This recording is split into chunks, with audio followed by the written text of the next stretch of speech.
Today, I'm really happy to have Victoria and Jamie in the studio with us. So thank you so much for being on the couch. Thanks for having us. Yeah, thanks. Yeah, so for those that don't know, you guys have a candle business that you guys called iCandles. So I just was wondering if you can tell us a little bit about how you guys started that. Yeah, sure. I think I was just wanting to make some candles for fun for Valentine's Day for my friends. And then, so I made them and I had a lot of fun making them. And then I saw people were selling candles on Etsy and they had their own labels and you could also customize labels. And I was like, wow, I think I can do this, and I think it's cool, like, because often you're thinking of something to give your friends and you really don't know what they need. And candles are a good gift, and especially if you can even customize the label yourself, which you can only do if you make your own candles. That's like an even better, more thoughtful gift. So I was like, I think there's a need in the market for customized gifts, and candles, I just thought it could be done, and then I knew that I wasn't an artistic person, but I like doing stuff and making stuff. So I was like, Victoria, we can partner. And she's really artistic. I don't know if you want. Would you like to add something? So then Jamie hit me up. That's how it happened. And then when did you guys start this? Was this like started during the pandemic as a pandemic project and hobby? Yeah, it was started during the pandemic. On a whim, I was like, yo, we could totally do this. And Victoria was very supportive. She's like, yeah, we could do it. Let's do it. And then so it was kind of like in the back burner, but then my wedding was coming up and I was like, how about I make candles for my wedding favor and you can design the label. Yeah. And then so I was like, okay, now we have a deadline. We have to make a name for our candle business / project. And then Victoria came up with iCandles. Yeah, iCandles. And then, so her wedding was actually like our first project. There's nothing like a good wedding that gives you a hard deadline, right? To make things happen. So how did you guys, it started from like an idea of like, hey, I want to do this and explore that. How did you guys actually make it happen? Like, did you watch YouTube like on how to make candles, or what was the process of discovery for you both? Yeah, there was a lot of trial and error, a lot of YouTube or just Googling the science. I'm a really science-oriented person. I like trial and error. I'm like, well, if I use this temperature or that temperature, or like, how does it change things, different percentages of fragrances and which fragrances are good, and candle jars too, or wick sizes, like, all that was really interesting to me because it's very science and trial and base oriented. So I really enjoyed that process. Can you tell me, just because I'm also a candle lover as well, and there's difference between like soy candles and non, and then sometimes the wicks are fabric versus like a little cedar stick, it seems like. Like, what's the difference between those items, or are those just aesthetics?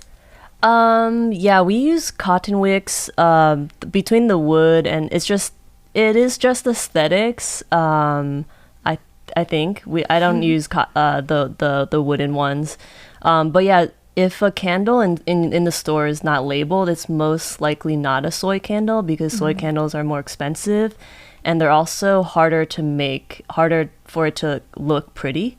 But they're healthier, so we chose to go that route, to make soy candles, even though it takes a longer time to make it, smooth on the top, and to make it look pretty. But ultimately, we decided, yeah, it'll be healthier when you're burning it, so you're not inhaling, gas-like things. Yeah, no, I love that.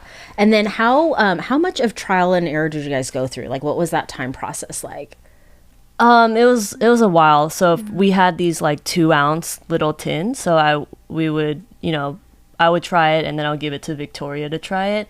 So we had to try things like, if you burn a candle, if the diameter of the candle jar is 3 inches, then in 3 hours the liquid should reach the edges. But if it reaches the edges too quickly, or it never reaches the edges, it'll start tunneling, and then you'll have a lot of leftover, candle wax on the outside. I always hate it when that happens. Yeah. What a waste. Then it's not the correct wick size, and you have to change the wick size. But if it's too strong, then you end up burning, the glass and something getting it's dark. black. Oh. And different fragrances will need sometimes a different wick size. So that's kind of counterintuitive. You think, oh, this size works for this jar always, but that's not always the case. Different fragrances will require different wick sizes. So it does require a lot of trial and error. There's also something called, I forgot the terminology, but it's that you need to settle the candle. So you need to, after you make the candle, you need to wait for soy candles like 1 to 2 weeks before you burn it for the fragrance to be stronger. So you can't just burn it right away. You likely won't be able to smell the fragrance. And different fragrances have different times that you need to wait for that to happen. So yeah, we did a lot of trial. I would just like pass like 5 candles over, and she'd be like, oh, this fragrance smells good, this doesn't smell good, or I can't even smell this one. Yeah, because we also needed to test cold and hot throw, which is like, cold throw is just like the candle as is when you get it, and then hot throw is when it's burning, because the scent, obviously it's different. Because some will smell like really good, just when you burn it, there's no smell. And then when you burn it, it's like totally different, or there's no smell.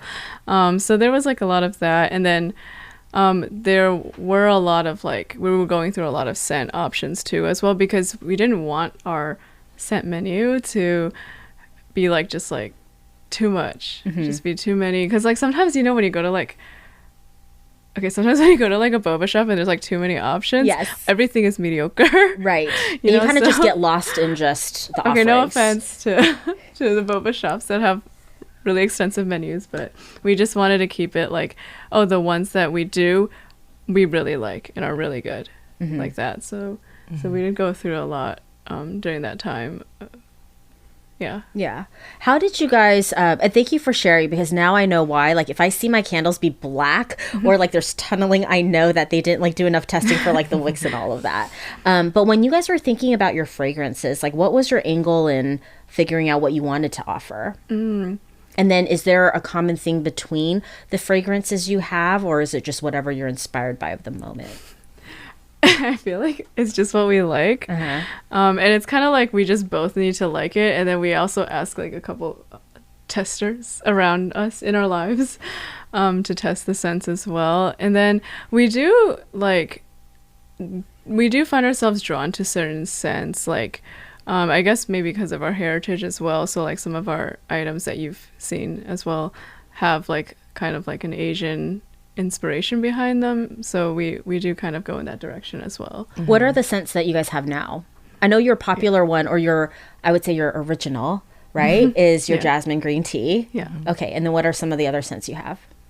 We have the yuzu satsuma. We have one that we call a walk in the woods because it smells like dirt in a good way. Like it smells like you're hiking. Smoky. Yeah, there's this like leafy scent to it. We also have a premium one that's a pineapple one. It's very like a pina colada scent that we actually have in a more like premium kind of jar.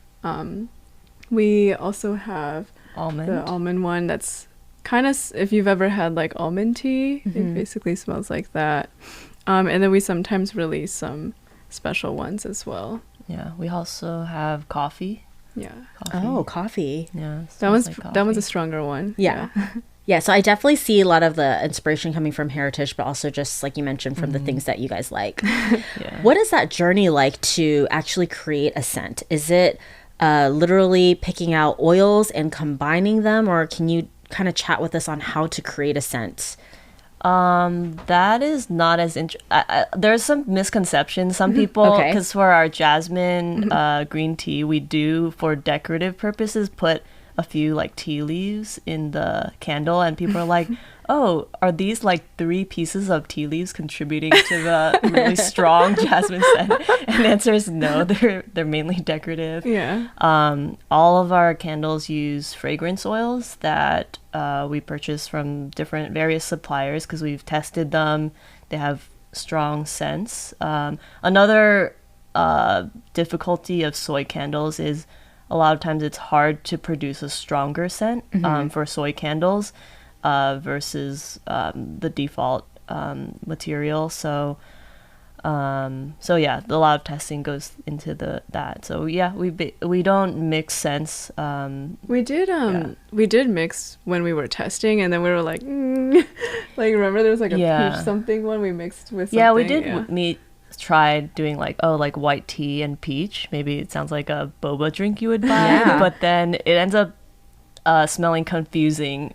You can't smell the tea, or you can't smell the peach, or So the fragrance that you guys already find the oils, and then just make it from there. Yes. Okay. Because your jasmine green tea is so authentic smelling and strong. And so I think I was always just curious about how that came about. So, and then how do you make sure that one candle, like the smell is like a strong aroma versus like, is there ways to manipulate it so it is a stronger smelling candle versus something that's more bland? Yeah, there's like different percentages of the fragrance oil versus soy wax that you need to adjust. Also, there's different parts of the procedure. Like some people believe that if you pour in the fragrance oil when it's too hot, it'll like evaporate out of the wax before it cools, things like that. Or I think the majority is probably the percentage of the fragrance oil. It can't exceed 10%. But it should be at least 6%. So what happens when you exceed 10%? Because I feel like I'm the type, I just want it to smell like strongly. Maximum. So I'd be like, 20% of then it starts leaking. The oil starts leaking out because the soy wax is not able to hold that high of a percentage. Oh. So with other types of waxes, like the petroleum-based waxes, then they are able to hold higher than 10%. But the reason that soy wax based candles sometimes don't smell as strong is because, the max is probably 10%. Then you'll start seeing like droplets of oil around it, and you'll kind of need to like dab it with a paper towel to make sure it's not dangerous. Got it. Yeah. And then how often do you guys like create a new flavor? And do your flavors, are they always there, or you have your staples and then some come out during like seasonal times, or how do you guys release those things? Yeah, we do have our staples, and then we occasionally have seasonal ones. So the pineapple one actually came out as a seasonal one, I think last Valentine's. But we kind of just like kept it there. So it's really just kind of we're kind of flexible about how we do it. We're not running it where we have like, by like Q2 or something, we need like this number of scents, or we don't run it that way. We kind of just do basically what we feel like. Yeah, and every year's different. I mean, we've only been doing this a couple years. Every year's different. Like the first Christmas, we came out with a lot of holiday scents, and then we decided, well, these are the most popular, so let's just narrow it down to these are the best ones. Yeah. And then what are your most popular scents? Definitely the jasmine green tea, and I would say second is yuzu. I think those are the most. Yeah. Okay, I'll have to try that one. I'm like, what does a yuzu smell like? And then kind of going backwards, you guys named the candle I, which means love, right? In Chinese. Or what was the, talk us through that. It's like not that creative, I would say, but it's just like, we need a way to kind of make it, because we tried some different names and then we wanted it to be like us too. And so it sounds really dumb, but like both of us, our last names have AI. Okay. That's like where we match. And then Okay. And then we're like, at first it was like, maybe like I as in love, but then I don't know, that's a little like cheesy. It's like people get like tattoos of that and stuff. So then we also wanted to kind of like relate to candles as well. So like one of my friends had also mentioned that like another character with I is like it's like mugwort or some type of like herbal scent, that type of thing. So we decided to go with that direction instead, and that's where our logo comes from. Oh, cool. Yeah. Okay. That's good to know, because, I am illiterate in Chinese. So I'm like, it means love, but no, it doesn't. And then what has been your journey of, I guess, creating a brand together as friends? Like, because I think, it's fun to like say, okay, we're going to make candles for a wedding, right? And then to get it done. But then I think it takes another kind of energy and passion, determination, if you will, to actually be like, we're going to do it as a business. So can you maybe share a little bit into that? And then what it's like working together as friends? I think it's fun, right? Yeah. Yeah, and I think because we have very distinct responsibilities too, so it's pretty clear what each of us are supposed to be doing. And what are those responsibilities? So I make the candles and I pass them on to Victoria. Yeah, and she was also doing kind of like the finance aspect as well. Oh yeah, I do I purchase the materials, and if we're running out of this, then I'll get some more. And some of our finances, yeah, and then I do the selling aspect of it, and the branding and like the aesthetics, if you will, the packaging. The when aesthetics. Victoria's not here, and someone orders a candle, I'm like, I hope this looks good. This packaging. Yeah, and then also like I guess I'm also doing social media, but I know that I haven't been posting recently. So there have been people wondering if we're still selling. The answer is yes, we are.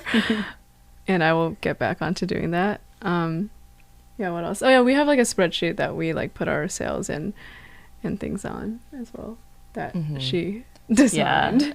Yeah, Victoria actually uses candles like in her personal life. Yeah.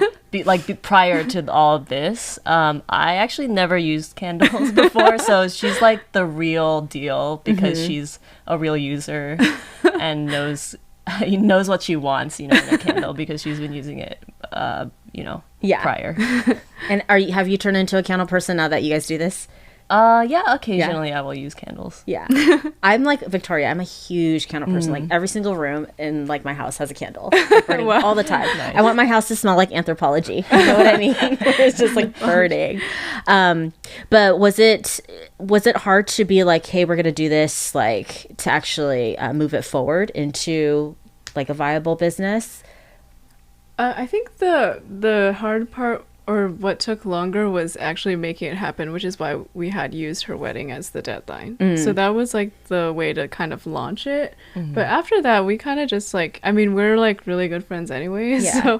So it was kind of seamless, I would say. Yeah. What do you think? Yeah. I'll say so. I think it's great that you guys are able to do this as friends, because a lot of times, sometimes businesses with friends work out great and sometimes they don't, And so it seems like it's working out for you guys really well. Yeah. I think also because both of us were into it. Like I was actually surprised because that Victoria got into it. I was like, oh, if she was in the back of my head, I was like, if she doesn't get into it, oh well, whatever, it's just a hobby, Right. But she ended up getting into it, so then I was like, okay, yeah, we can move forward then. Yeah. No, that's great. And then let's see. So you guys are obviously, Asian American ladies. Your scents are kind of inspired by heritage. Was there a desire to be an AAPI business, or did it just happen that like a lot of the decisions or the makeup of what you guys were doing was like AAPI? I would say that like we weren't particularly intentional about it, but we did see that like, whenever you go to stores, the types of scents that are available were like maybe less representative of us, and so I think that did actually cause some of our decisions to be made as well, like, oh, we should go in this direction, because there is that space for that, I would say, in the market, and then also I think that like just by nature, because we are Asian Americans, so the way that we choose things or like what we like will already kind of reflect that AAPI heritage. But as far as if it was really intentional, I would say we weren't like particularly intentional about it. Yeah. No, I think that's a beautiful thing though, because you guys were just two friends working on a hobby and a passion together, and you guys made it something. So yeah. And it was like during a great time, because I think that was also when a lot of people were trying to highlight AAPI businesses and things like that. So. Right. We just happened to fall in line with that, I guess. Yeah, no, it's awesome. So where do you guys currently sell your candles? Is it through a website? Is it through Etsy? Mainly through Instagram, actually, Okay. and local. And part of that is because we're still small, you know, it's just the two of us, and candles are really heavy, especially because our big ones are in glass jars. And shipping is just, it would cost more than the candle itself. So, yeah, it's just logistics, which obviously that's not. Logistics. Yeah, it's just, local, I would say. Yeah, there's a lot of like sales that are kind of like friends of friend or word of mouth. And then a lot of people just like DM us or they message us separately. On Instagram, yeah. Yeah. Do you guys have plans to bring it onto like a Etsy platform or use some sort of Shopify? We did have we had a it. little bit for the smaller tin ones because those are lighter. But yeah, we've been more successful through Instagram locally. Yeah. Yeah, no, that's good. And then where do you guys hope to take it? Like, is it just a hobby for now? Hobby turned business, or do you guys actually want to like propel it forward? I think in our last conversation we had, we decided for now we want to keep it as like kind of just like a hobby, like friend project. Like we don't make like much off of it, and we don't expect to be honest. Like our prices, they're actually like pretty. Yeah, they're They're reasonable. a little reasonable. Like we don't make a lot off The of one it. thing is you have to carry a lot of inventory of wax, of fragrance, and so our prices, cover the cost of inventory and just, some of our time that, so we're, it's a hobby. It's fun, it's a hobby. It's nice to have a brand of our own, and Yeah, no, I love that. And then you guys said you guys have them in the tin sizes. You guys have like little glass jars, and then the pineapple one is now this more luxurious upscale size and version. Okay. If somebody wanted to be like, hey, I want like to customize it for my wedding, like is that something that you guys would do? Yeah, definitely. Okay. Yeah, we've customized jars for people's birthdays or for like a thank you candle, like whatever Bible verse or like appreciation note that they want on there, like we would charge like a small customization fee, but yeah because we can design either like digitally or I also like watercolor, so we've designed either way before. Oh, that's cool. I kind of want to see one of the watercolor labels that you've done. We can send you photos. Yeah, for sure. And then do you guys have like a new flavor that's kind of in the works that you can preview with everybody here? Currently we don't and stuff. Yeah, sorry. No, it's okay. And then what is your personal flavor from personal favorite flavor from what you guys have? I think jasmine is still my personal favorite. Yeah, I think it's mine too, but a pretty close one is actually Walk in the Woods. I like Walk in hiking. the woods. And that's like, because you mentioned earlier it smells like leaves and stuff. Is it just like a smoky, musky kind of smell? No, it's actually, it smells like you're fresh. walking in the woods, like it just rained and the air is it's crisp. fresh scent rather than smoky. Yeah. Oh, So wow. there's this like leafy dirt tree scent, and we like that. Yeah. I think, can you share with people, like if they're thinking about starting or turning a hobby into a business, what is something that you can share with them, whether it's advice or encouragement of what you guys learned and have been through in this process? I guess like just try it. That's probably my advice. Just try. There's a lot of resources online for especially candles. A lot of people have candle businesses. They have good advice. So and just do good record keeping, Yeah. No, I feel like I have high hopes for you guys because I had a friend who started a candle company as well. But she's a Latino heritage, but she actually got her products into like Macy's and Nordstrom's because she was like the first person, I think, to create those like Latino scents, and I think like when I think about your candles, like I'm like that has that potential because of like all those scents, that are so specific to, who we are and where we're from. Yeah. Yeah. It's amazing. Yeah, thank you. And where can people find you? What is the Instagram handle? It's like _I candles, spelled AI candles. Awesome. Yeah, and then the image is just our logo. Great. Thank you so much for sharing with us today. Thanks for having us.